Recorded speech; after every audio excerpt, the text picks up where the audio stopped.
Din karon si Kristo naghagit musaulog ta sa itong pagtuo labaw kay sa mga Pariseo. Kaya mga Pariseo mo tuman sa balaod aron daygon aron pakpakan sa mga tao. Ug ang pagtuo wa gyud banukad sa ilang kasing-kasing. Mao na nga padung kita sa perfection. Dili ta mo sa ulog sa itong pagtuo dias minimum level. Ari kita sa maximum.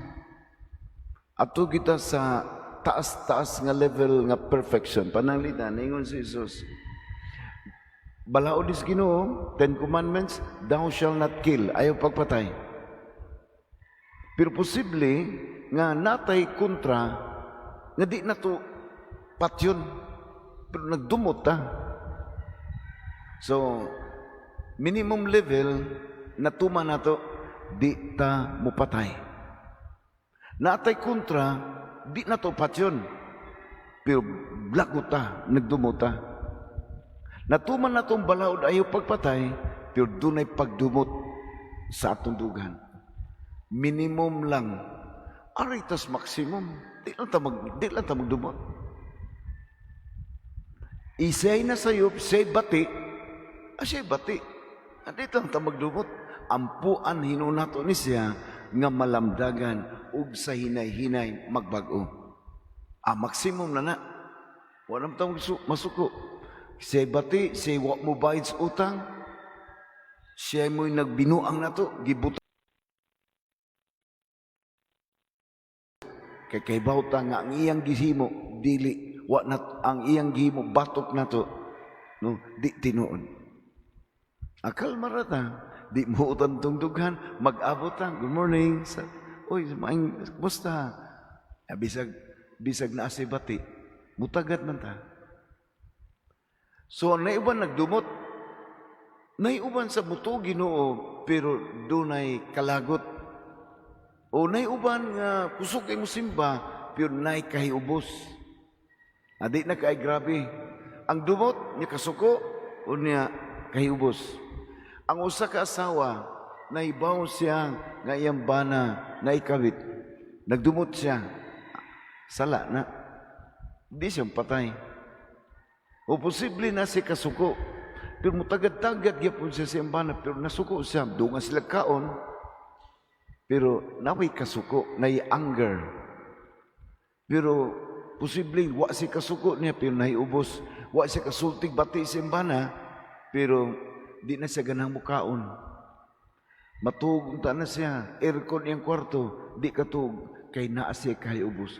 Wa siya gisulti nga bati sa iyang pero puno lang siya sa kaiubos. Wa siya mo patay, pero naa siya sala. Kaya naman siya ill feelings, naa siya sakit nga gipamati sa dughan, batok sa iyang bana. Di lang ito sa minimum, ari ito sa maximum. Happy gyapon ta, bisang atong bana, tambalos-los kayong dako. Happy, smile, mo adto ta sa silingan, mangumpra, musimba, gaan kay but. Kay iyang gipaningkamutan, iyang sa ulugon ang iyang pagtuo ngadto gyud sa maximum. So inaton ta mag-examine kini mga mensahe ni Kristo ato gining tagaong importansya kay gusto man siya nga mahappy ta.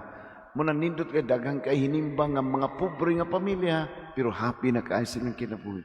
Nay mga tiguang mo apil sa Aurora, nay 70 plus, mo matagib sayo kay mo Aurora, kay ampuan niya ang iyang pamilya. Siya ay magsakripisyo para sa iyang pamilya. Nay mga nakita niyang depekto sa iyang pamilya, ampuan niyang malamdagan. Niya madanigid niya sa kumpisalan aron makasugod ug bag-ong kinabuhi. Muna katong gi-share ni Mr. Dagatan pagkanindot. Nakita niya ang iyang pagkamakasasala. Ang kakuwang sa pagtuo, sukad pa siyang pagkabata. Pero sa diyang niabot ang dako nga sakit, nga nakatayog sa iyang kinabuhi, nagiyan siya balik sa Ginoo. Ug nakita niya nga ang Ginoo maayo ug maluluyon. Nasa pag-umangkon nga nigiyasab niya, seminarista, high school nga seminarista pa ni, gigiyahan siya, makabalik sa sabakan sa simbahan. Kagahapon, kay naitiguang masakiton o kasing-kasing, taga Minglanilla. Sige siya apil sa atong live streaming mass. Magsigig sakit iyang dughan. Unya ni chat siya nga moari ta siya pwede kay mangumpisal. Puna man ko di udto. So akong gisanong pariun. So niabot ang tiguang kuyog sa iyang anak. Kay mangumpisal. Unya ting pangaon man gipakaon sa sila. Pagkadako sa kalipay sa tigo, di mi kaila tagal poblasyon ming Glanilla. Niabot diri, ni unsa man yung gisakyan, namoy auto, nagtaksi rami. Sus kalayo, nagtaksi gikas ming Glanilla, aron mangumpisal. Sus taga Labugon, pwede lang lakaon, gyud mangumpisal diri. Niya ni uli sila, nangumpisal, niya nag-pray over ko niya, maybe idot-dot yung dugan, kanang ginawag lang, sakit pa yung dugan siya. Okay na pa rin. Pagkadako sa iyang ngisi, sa iyang kalipay, kay dunay simbahan sa paknaan nga iyang nadangpan. Naghatag og kalipay sa iyang dugan. Nilakaw siya gasungkod, nilakaw pauli sila, na nausap yun. Nakakita og bag-ong direksyon sa iyang kinabuhi. So padayon tag-promote nining confession, madomingo na tayo 5 kapari nga magpagkumpisal even during sa pandemic time. Wa na to putlang ato pagkumpisal. Pasalamat sa mga pari nga wa pud mahadlok nga magpakumpisal sa mga 2 kapin ka tuig panahon sa pandemic. Unya karon 20 ug 21, Lunes ug Martes, before ni sa Miyerkules sa Badlis, doon na tayo 2 ka gabi nga grand confession. Ato lang, ang dili kay maghuot, ang Labugon unahon nato sa Lunes, ang tagapaknaan sa Martes sa gabi, 7 to 10. Mga napo nga tus 15 kapari ang muari diri kada gabi sa Lunes o sa Martes before sa before sa kanang Ash Wednesday. So, promotan, banag asawon ta, mangpisal, anak ug umagad, inyong pakumpisalon, mandagag ulitaw, atong pabalikon sa kumpisalan. We will be spending some amount of money para sa stipend. Wa tayo sponsor, tigom-tigom na tagkwarta, mga sinsyo, tigom-tigom na to gasto ning sobra siguro sa, tuwa siguro mga 100,000 to magasto sa stipend. Pero ato ning himuon for the greater glory of God o para sa kalingkawasan sa ito makaigsunan, gikas makiubos, kalagot, nga naghasol sa daghan pagkaing dughan. Sugod karon si mana, nalipay ko sa ato mga principals sa 4 ka eskwelahan, elementary ug high school department sa Labugon ug sa Paknan, makasud na ko balik para sa confession. Sugod ko sa grade 5 ug grade 6.